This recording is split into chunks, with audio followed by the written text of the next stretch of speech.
Colin Powell was a regular guy, 4-star general, and he never forgot where he came from. Colin Powell was born in Harlem, New York on April 5, 1937. His parents came from Jamaica. He was raised in the South Bronx. As he says, he was just lucky to escape drugs, which he escaped, or being shot or shooting someone. If his parents were working, his aunts were in the other tenements looking out the windows, making sure he stayed straight. Powell went to New York City public schools. He went to City College of New York, and that's where he found the ROTC, and it felt good to him, and he was good at it. After graduating in 1958, Powell was commissioned as a U.S. Army second lieutenant. He met and married Alma Vivian Johnson. The couple has 3 children. In 1962, Powell was deployed to Southeast Asia. While he was there, his wife Alma was with her family in Birmingham, Alabama, and while he was in the jungles of Vietnam, the racists in Birmingham, Alabama were blowing up churches. In 1963, while on patrol, Powell was wounded by a booby trap.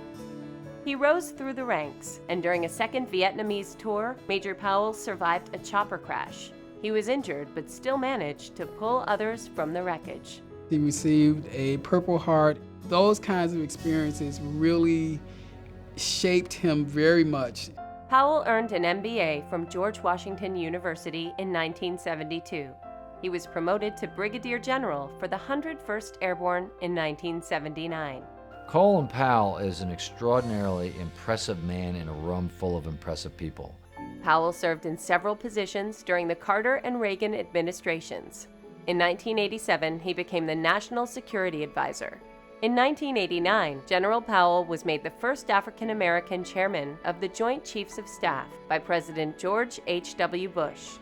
I once interviewed him when he was chairman of the Joint Chiefs of Staff and said, General Powell, here you are, son of Jamaican immigrants, born in Harlem, raised in the South Bronx. You're black, and you're chairman of the Joint Chiefs of Staff. He said, it's a wonderful country, Sam, it's a wonderful country. In August 1990, Iraq invaded its oil-rich neighbor Kuwait. Powell led a coalition of nations to force Iraq out of Kuwait. Reporters asked Colin Powell how he was going to deal with the million-man Iraqi army. Powell kind of smiled and he said, first we're going to cut it off, and then we're going to kill it. Powell made very clear that the United States shouldn't go in unless it went in all the way. Massive overkill. It shouldn't be a fair fight. We need to overwhelm the enemy. And this was known as the Powell Doctrine. The brief, successful action made Colin Powell a national hero. He retired from the Army in 1993. There was a time when Colin Powell thought he would run for president. Powell eventually decided not to run. He says he didn't have the fire in the belly.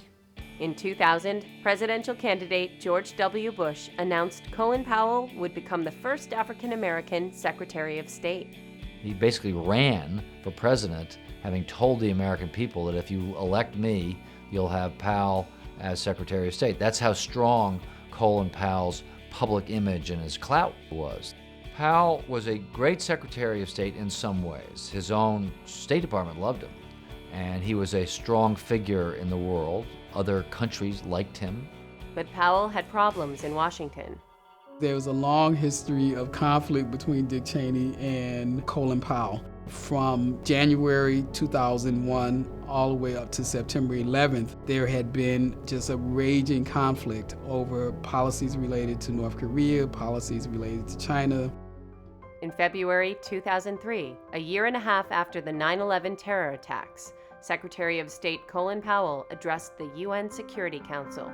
The famous moment when he spoke to assure the UN Security Council that Saddam Hussein had weapons of mass destruction. That's what the CIA was saying, and that's what the Mossad was saying. Everyone said, well, if Colin Powell says it's true, it's got to be true. Based in part on Powell's testimony, the UN approved the invasion of Iraq. And that turned out to be bogus, and Powell subsequently, after he left office, basically felt that he was led astray. In September 2004, Powell admitted to Congress that the intelligence he presented to the UN was wrong. After that admission, he announced his retirement from the State Department, but not from public service. I challenge you to find a greater public servant than the years Colin Powell gave to this country.